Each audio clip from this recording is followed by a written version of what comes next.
बिचार गोरोबथानि दिनै 5 बोसोर जोङो बे गोरोबथा सानखौ फालिदों। दिनै फुंनि हाबाफारि बायदियै बेवहाय बाइक रेलि गोजोन आरो दावगानायनि मुङाव बाइक रेलि खालामनाय जादों। मोनफ्रोमबो ब्लकफ्राव बाइक रेलि खालामनो थिनहरनाय जादों आरो क'क्राझारनि बे ग्रिनफिल्डनिफ्राय क'क्राझार टाउनाव मोनसे गोजोन आरो दावगानायनि हान्जा सुरनाय जागोन। बिनि बेलासियावबो बेवहाय बान्था राननाय हाबाफारि दङ आरो गाबोन आसामनि मानगोनां गिबि मन्थ्रि डक्टर हिमन्त बिश्व शर्मा बिथाङा नुजाफैगोन, जेराव रायजो राजाफोरखौ बेवहाय लिंहरनाय जादों। जे गोरोबथानि जि दफाफोर, बे दफाफ्रा नोंथांमोनाबो मिथिगौ जे गोबां दफायानो दायो मावफुंजाबाय आरो माखासेया मावफुंजानायनि लामायाव। फैगौ पार्लामेन्ट जे सेसन, बे सेसनावबो आरोबाव माखासे जि दफाफोर दङ, बे दफाफ्रा बावहाय पास जागोन। दा बेबायदि नायोब्ला बिटिआर गोरोबथानि जे गाहाय गाहाय जि दफाफोर दङमोन, बे गाहाय दफाफ्रा मावफुंजागासिनो दङ। बेनिखायनो दिनै जोङो खावलायनो लुबैदों, नंगौ मोनसे गोरोबथा जायोब्ला गोरोबथानि जि दफाफोर, बे दफाफोरखौ मावफुंनो थाखाय माखासे सम नांगौ जायो। थिग बेबायदिनो बे 5 बोसोराव बिटिआर गोरोबथानि गोबां दफाया मावफुंजाबाय आरो माखासे दफाफ्रा मावफुंजानायनि लामायाव।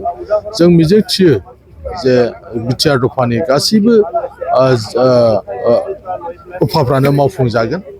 मोनसेबो दफा बेबायदि थालांनाय नङा, जायखौ सरकारजों सावरायबाय थानानै बे दफाफोरखौ मावफुंनायनि थाखाय हाबाफारिफोर लागासिनो दं। एनडिएफबिफोरनि जिथु केस, गोबां केसा उइथड्र जाबाय आरो माखासे केसा उइथड्र जानायनि लामायाव।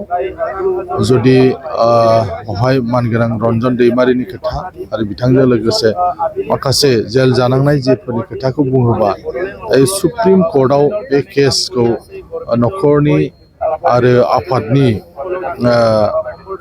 लुबैनाय बायदियैनो माखासे एडभकेटफोरखौ हमनायनि गेजेरजों बे केसखौ उइथड्र जानो थाखाय बा बेल मोननो थाखाय जेफोर हाबाफारि मावनो गोनां दङ बा इनिसियेटिभ लानो गोनां दङ, बे इनिसियेटिभफोरखौ लाबाय थानाय जादों।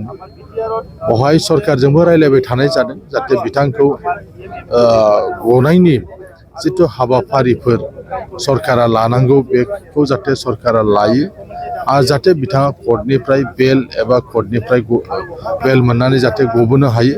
बे बाथ्राफोरखौ लानानै जेब्लायबो सरकारजों सावरायबाय थादों आरो जों मिजिंथिदों बिथांनि केसाबो जोबलांगोन। नाथाय केस होननाय लोगो लोगो गोबां रोखोमनि कर्टनि जेफोर नेम बायदिसिना दङ, बेफोरखौ जिहेथु जोङो फेस जानांगासिनो दङ आरो फेस जाखांनायनि उनाव बेफोर केसफ्राबो जोबगोन होननानै जों आसा खालामदों। दा बे जेसेबां जेलाव दङ, बे जेलाव थानाय मानसिफ्रा जाहाथे गबोयो, बेनि थाखाय सरकारा खामानि मावगासिनो।